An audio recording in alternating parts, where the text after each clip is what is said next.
Week 14 waiver wire. Let's get it started. Do you have questions at quarterback? Don't worry, I got you. Russell Wilson. I hope you picked him up before. He's been on previous waiver wire videos, and he popped off last week. The matchup this week is against the Browns, which is a tougher defense. But Jameis was slinging that thing, and he did turn the ball over a decent amount last night. I think that leads to the Steelers having some more opportunities, and Russ should be able to get at least 2 touchdowns.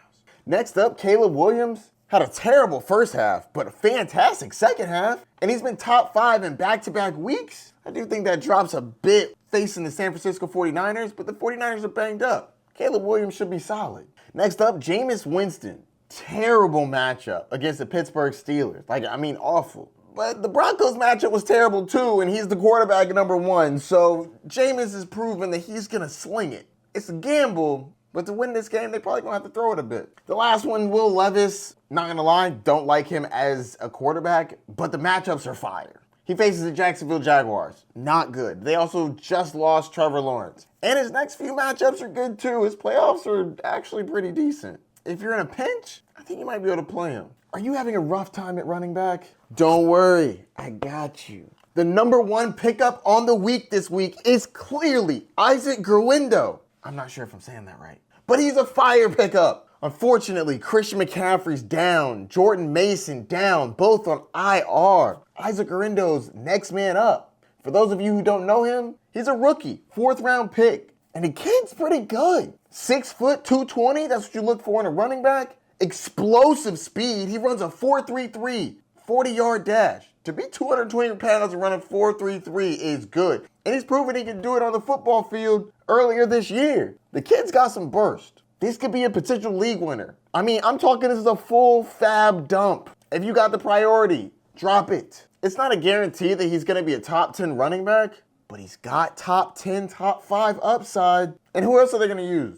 They'll bring a couple running backs up, but when you draft a running back in the 4th round and your top 2 guys go down, you're going to give him a shot. Also, CMC is getting older, and Jordan Mason's on the last year of his deal. They didn't draft Isaac in the 4th round for no reason. They might just actually want to see what the kid's got. Other than him, it's flyers and handcuffs. But let's go through a few of them. Sincere McCormick, I'm not going to lie, name I've never heard before. He had 12 carries. If Zamir White and Alexander Madison are out, he'd be a solid flyer. Not really excited about it. Side note, Alexander Madison, if he's on the waiver wire, probably worth a speculative ad. And then we got league-winning handcuffs. Ray Davis, if James Cook goes down. Blake Corum, if Kyron Williams goes down. And Braylon Allen, if Breece Hall goes down. Non-league winners, but still solid, Tank Bigsby and Christian Rodriguez Jr. with Austin Eckler currently out. Moving on to the receivers. Are you weak at wide receiver? Don't worry, I got you. Welcome back, Adam Thielen. Told you to grab him last week. Hopefully you did. Not gonna lie, looked pretty good. And you made it to SportsCenter top 10. Let's go. You had some nice catches. I also think Xavier Legette would be solid. Not as good as Thielen though. Some people may have dropped Cedric Tillman because he had a concussion and didn't play last week. I think he's worth an ad. It's gonna be between Jerry Jeudy and Cedric Tillman. Tillman's a big boy, and I think he's gonna be involved in this offense. And we've seen that Jameis loves to sling it. If Tillman doesn't play, Elijah Moore will be involved. Every time I see Nick Westbrook-Akine score a touchdown, I think the same thing. He can't keep getting away with this. And somehow he's upped the touchdowns, 2 touchdowns, 8 targets, and in the last 3 weeks, he's had 5 or more targets. I think he's just a good play now.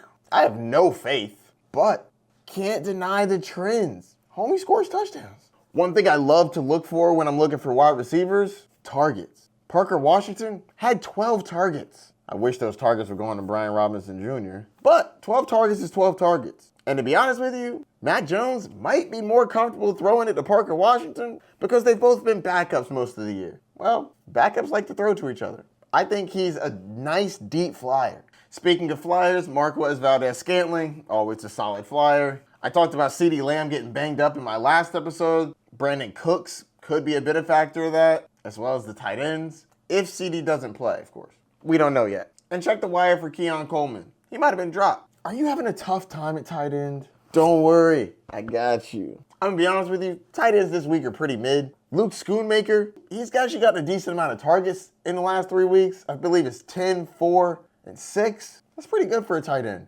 Now, Jake Ferguson has been out, and if Jake Ferguson is back, you should really check the waiver wire because people probably dropped him. I know I did in a league. I had to. Didn't have a choice. So check to see if Jake Ferguson's out there and if he plays. If he doesn't play, Schoonmaker could be a guy. Also, CeeDee Lamb's banged up. Is he going to play? Is he going to be 100%? Schoonmaker's a solid flyer. Speaking of flyers, Juwan Jennings, he had 7 targets last week. I like that. And with Taysom Hill going down, they're going to need to throw the ball somewhere. I think Juwan Jennings could be a slight benefactor of that. Noah Gray stopped getting 2 touchdowns, but he did have 6 targets. Gotta love to see that. Honestly, you could do worse than Noah Brown. 4 receptions in 3 straight games. Had like 58 yards last week. Pretty good for a tight end flyer. You can also roll the dice on Cole Kmet. Are you desperate for a defense? Don't worry, I got you. New Orleans Saints play the Giants. Giants suck. Saints are okay. Great matchup, fire them up. Tennessee Titans going up against the Jacksonville Jaguars. Jaguars won't have Trevor Lawrence most likely. It's gonna be Mac Jones. Give me a defense against Mac Jones. I know. Miami Dolphins were terrible against the Green Bay Packers, but they're not playing the Packers this week. They're playing the Jets. It should be solid. The Arizona Cardinals are also a solid grab going up against the Seattle Seahawks. Not in love with the matchup, but I do like how many sacks they're getting. They've gotten 5 sacks in back-to-back games. That's pretty good. And 3 of the last 4 games, they've had double-digit fantasy points. Pretty good. So that's going to do it for my waiver wire episode. Don't forget to like, subscribe, and the notification bell down below. If you have any questions, hit me up. Good luck on the wire this week. It's game time. I'll see you soon. Peace.